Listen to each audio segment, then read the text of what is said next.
on our director, and we are going to put a little blur over her mouth and also a beep for her saying fired, which we're going to pretend like she's saying something else just to have some fun. So she's answering the phone and someone's harassing her on the phone. She's trying to figure out who it is, and then she says here,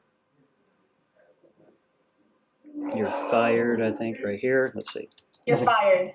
Okay, so right there, we are going to beep Fired. it. Okay, so I'm going to put a marker there. You're fired. All right, right here, and I'm hitting M on the keyboard, which puts a marker. As you can see, a marker right there. All right, so what we're going to do is go push the R key or R tool. You can come over here too, which is the range selection. And you can go over, and I'm going to zoom in, and that's Command plus to zoom in, or you can come over here and drag this out to zoom the timeline so it gives you more to work with. Fired. Okay, so right here, Fired. so she says fired right here at that marker. Fired. So I'm going to take the R tool and just go like this and bring it to 0. Okay, now? Fired. So now if that didn't work, you just keep bringing it over. You're fired. All right, so you take this. Oh, nope. Let's redo that. So hit undo, Command Z. You're fired.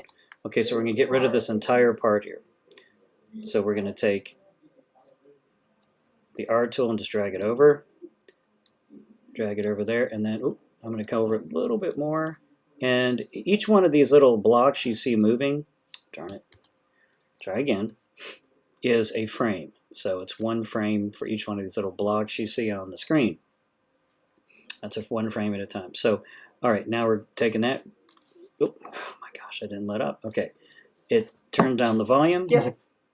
All right, so now we have completely nothing there. All right. Okay, so after we've done that, we're going to take this. It's actually a video too, so we're going to take it and put it below here. So now you're going to want to also adjust the volume. You don't want it to be too long, and then you can just bring this in. Go back to the A tool, which also can be grabbed here, select tool. Drag this over, and this over. And again, you don't want it to be too loud. So you got this thing's very loud. So now it's this. You see? All right, see how that works? You have no idea what she just said, but it's kind of funny. Now you're going to want to come over here to your video tools and just go all. And what I usually put in is censor down here, so C-E-N. Oh, I put in censor. We're going to do the same thing here, but we're going to put it, it says face, but we're going to make it even smaller and put it over her mouth, okay? And come over to the radius, make the radius even smaller. See how small it is, and then just keep adjusting it so it goes over her mouth, which that's kind of odd how it's way over there. It doesn't seem to pick up her mouth very well. All right.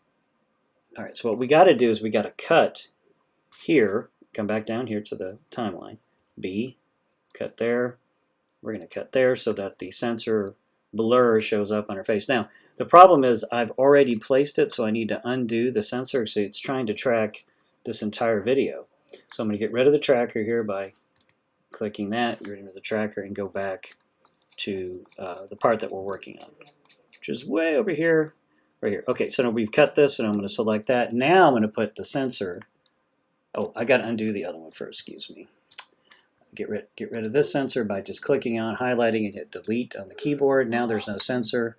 I'm going to try to be very specific about where I put it, like right over her mouth. All right. Hey, that's not bad. Now I'm going to analyze it back and forth. Should be pretty quick because it's such a small deal. Hit done. And now let's see how that looks. Yes. Okay, you see? Now that's funny. Fired. I'm going to get rid of the part where they say fired at the end. Here we go. Yes. Okay, see? Very funny. I'm going to go ahead and leave that. So that's all there is to it.